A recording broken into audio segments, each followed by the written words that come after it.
Hello friends, welcome back to G-Centric. So in the previous lecture we have completed our unit 2, that is fundamental elements, and now we will move on to our unit 3, that is types of elements. So there are 5 categories in types of elements. The first one is active and passive, second one is linear and non-linear, third one is bilateral and unilateral, time variant and time invariant, fifth one is lumped and distributed. Now from the gate point of view, only first 3 topics are very important, and though only 1 mark questions will come from this type of topics. Okay. So this time variant and time invariant, it is helpful for signal and system subject, and this lumped and distributed is important for power system analysis. Okay. So we will see what are the requirements, definitions of this first 3 category in deep, whereas 4th and 5th we will just see what do they mean, how do we define these two. Okay, starting with the first one, that is active and passive, and also it is very important for the semester going students. Okay, they will have to define this in detail. Okay, so first category is active and passive, active element and passive elements. So what do we mean by active element? So basically the one which the element which generates signal,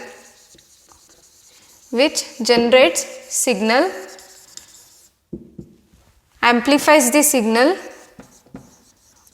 and or it rectifies the signal.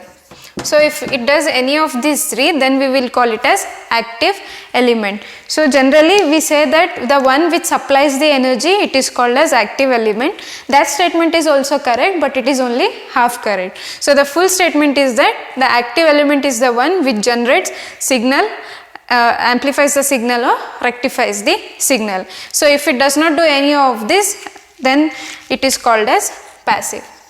So otherwise we call this element as passive element. Okay. So we will now categorize the elements whether it is active or passive. Okay. So here if this is active and passive, so whatever we have learnt in the fundamental elements till now, we will see in which category they fall. Now if you take resistor, if this is a circuit having voltage V and some resistor of R. Now the current flows in this direction. That means that when the current is leaving the positive terminal and entering the positive terminal of the element, then it is absorbing the power. So it is a positive power. So we will categorize this as absorbing element, and it is neither generating, rectifying nor amplifying the signal. So it comes under the category passive element. Similarly, inductor and capacitor, both of them are energy absorbing because they store in the form of magnetic energy and electrostatic energy. So they also come under this category. So which are all the elements that come under active? It is voltage source, okay, voltage and current source. Why they are under this active category? Now if you take again the example of this is supplying the energy to the resistor. So it is generating the signal or next, okay. So that is the reason we classify it as under the active element. Similarly, even all the semiconductor devices, okay, like SCR, then diac or triac, these are all comes under the category of active elements. Now even the diode, this diode, it rectifies the signal, it chops the signal. So it comes under the category of active element. And op amps, operational amplifiers. So these are also the category of active element. Now coming to the transformer, so you see that transformer step ups as well as steps down the voltage. So basically it comes under the category of passive element. That is because the active element is only defined for power signals, whereas this transformer is basically the voltage signal which steps up the voltage and step down the voltage. So it comes under this category, passive element. So transformer is the passive element. Okay, so it is applicable for power signals. Okay, so this is the active and passive. Okay, so the second category is linear and non-linear. So for which elements do we call as linear? The elements which satisfy the principles of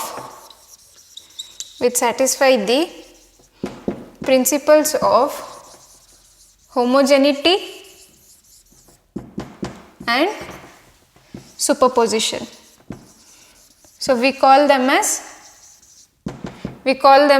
linear elements. Okay, otherwise what we will call it as non-linear. Also there is one more definition for this, and basically this homogeneity and superposition we need to prove only for the signal and system subject.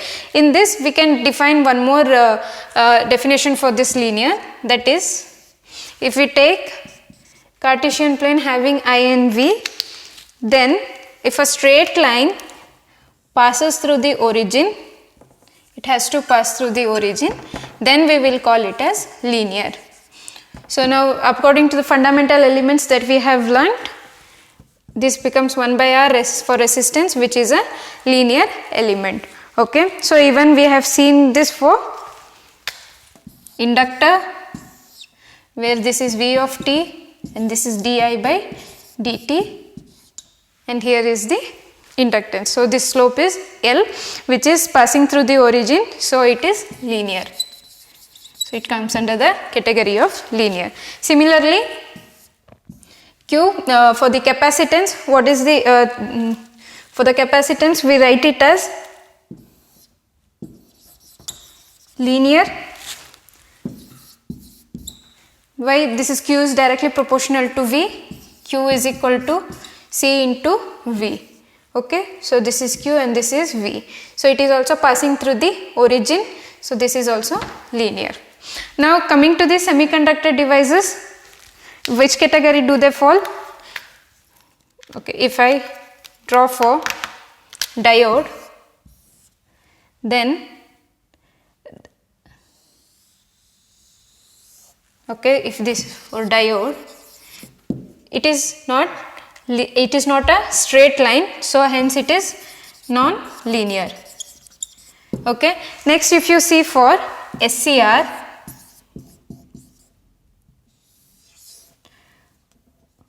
okay, if it's for SCR, even it is not a straight line and not passing through the origin, so hence it is non-linear. So similarly for diac and triac also, it is a non-linear category, they do not have straight line. Okay, so this is our linear and non-linear. Okay, so our third category is unilateral and bilateral. So what do we mean by these terms, uni and bi? It means that uni is nothing but 1, so bi is nothing but 2. Okay, in the name only we will see that it means 2 and this means 1. Okay, now if I take a circuit, having battery and a resistor, positive, negative, this is resistance R, and the current moving to leaving the positive terminal and entering here in the positive terminal. Now according to this, the current is entering the positive terminal of the resistor, it means that it is absorbing the energy. Okay, so if I write the characteristics, if I draw the characteristics, then it has got a positive slope, okay, because it is absorbing the energy. Now similarly, if I reverse the direction of the voltage, then, and I will redraw the circuit here, if I change the polarity of this voltage, here is the R, positive terminal and negative terminal. Now the current has to leave from the positive terminal of the voltage source and enter into the positive terminal of the resistor. So there is no change in the impedance, okay, even upon reversing the polarity, because we get the characteristic passing through the origin. Okay, so this is the straight line passing through the origin and it offers the same impedance. There won't be any difference in the impedance after reversing the polarity of the battery. So that is the reason we call this element as bilateral. Okay, so on changing the direction also we are getting the same impedance, same value for the impedance. So there won't be any change in the impedance. That is why we call it as bilateral elements. So what are the bilateral elements? How can we define it? It is the element which upon reversing the polarity offers the same impedance. If it does not offer the same impedance, then we will call it as unilateral. Okay, so that is the definition of bilateral and unilateral.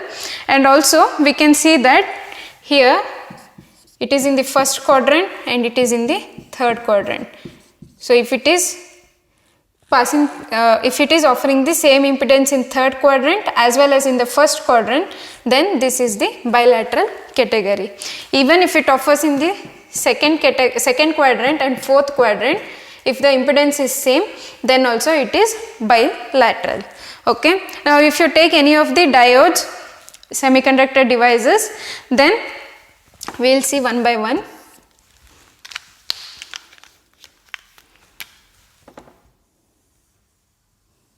So this is the graph of the diode.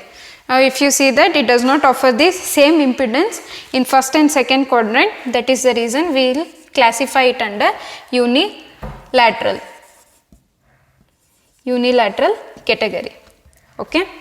Now whereas this diac, okay, so this diac is basically bilateral.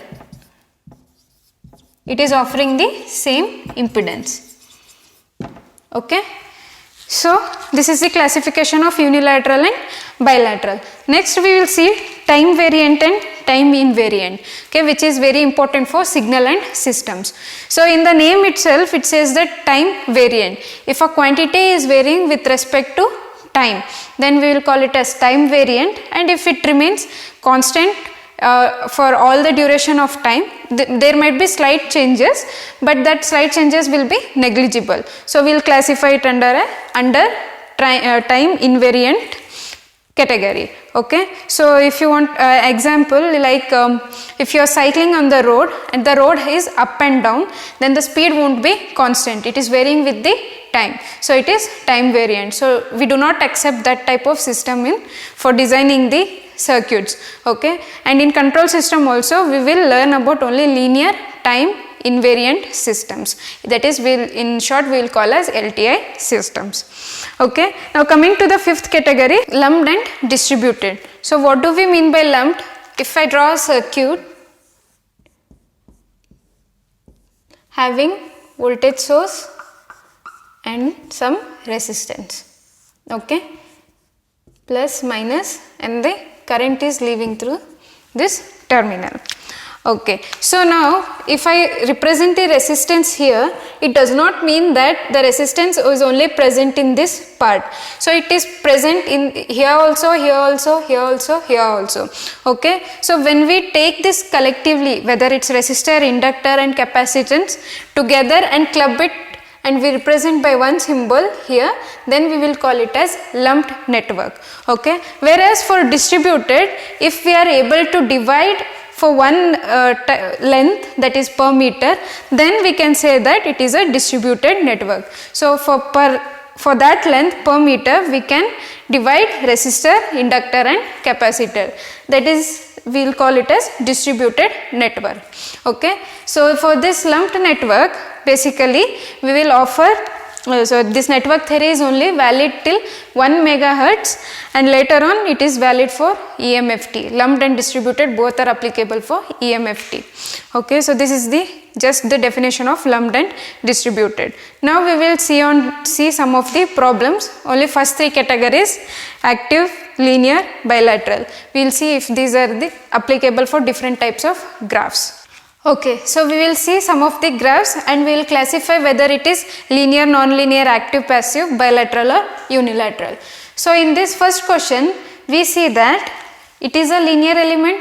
Okay, it is passing through the origin, so it is linear. Okay, this comes under the category of linear.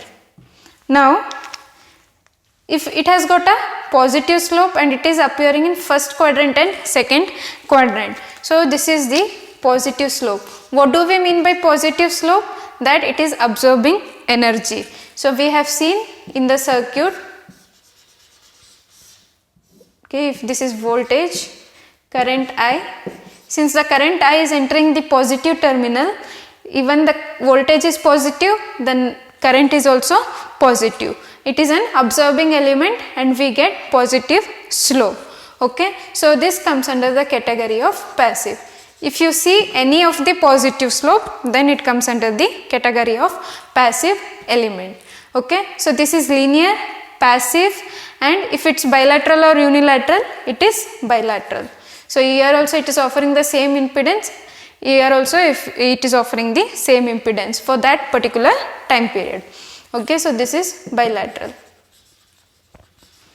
Now coming to this one, this is non-linear, it is not a straight line, so we will classify it as non-linear. Now what is it? If it is having a positive slope, so anything that is having a positive slope is passive. So this is passive. Whether it is unilateral or bilateral, it is unilateral. That is because here you can see for this point it is not offering any impedance. So it is unilateral. Next, coming to this third question, it is a non-linear element, okay, because it does not have a straight line. So this comes under the category of non-linear. Now coming to the bilateral or unilateral, sorry, active or passive, it is passive because it has a positive slope.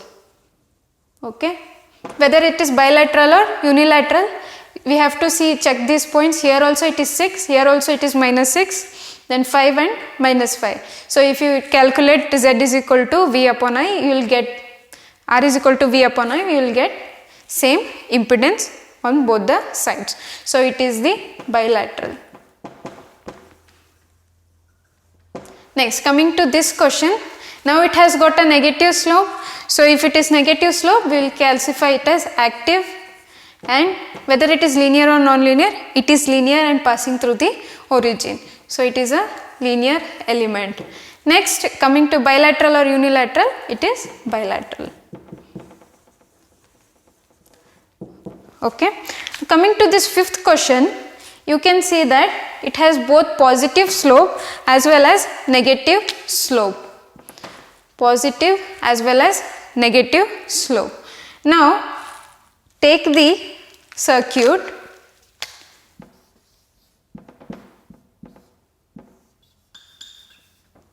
Okay, this voltage, this is the one which supplies the energy and this is the one which absorbs the energy.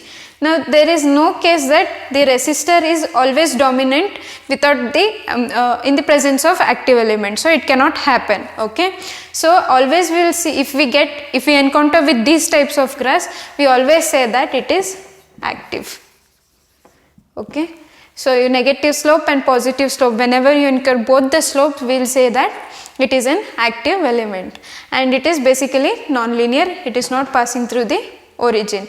Whether it is unilateral or bilateral, it is unilateral because it does not offer the same impedance. Okay, so this is the fifth problem. Coming to the sixth problem, now we can draw the graph for this. So what is this? It is nothing but the initial value. They have given us the initial value. So at initial value, that is before time t is equal to 0, what was the voltage? It is 3. Okay. Okay, it is 3 volts. Later on it is varying linearly. Okay, this is the graph for this. Now how can we classify it? Whether it is linear or non-linear? It is non-linear. Now whether it is bilateral or unilateral? It is unilateral. Active or passive? It has got a positive slope, so it is passive element. Okay, so this is the category of this. We have classified it into different categories. Okay, so this completes the types of elements: active, passive, unilateral or bilateral. And also there is one more important thing. We can conclude that all the linear elements are bilateral. You can see here, if it is linear, it is bilateral. Okay, here also if it is linear, it is bilateral. But vice versa is not true. If the element is bilateral, it may be linear or non-linear. So example is here, it is bilateral but it is not linear, it is non-linear. Okay, so in the next lecture we will see the types of sources. Thank you.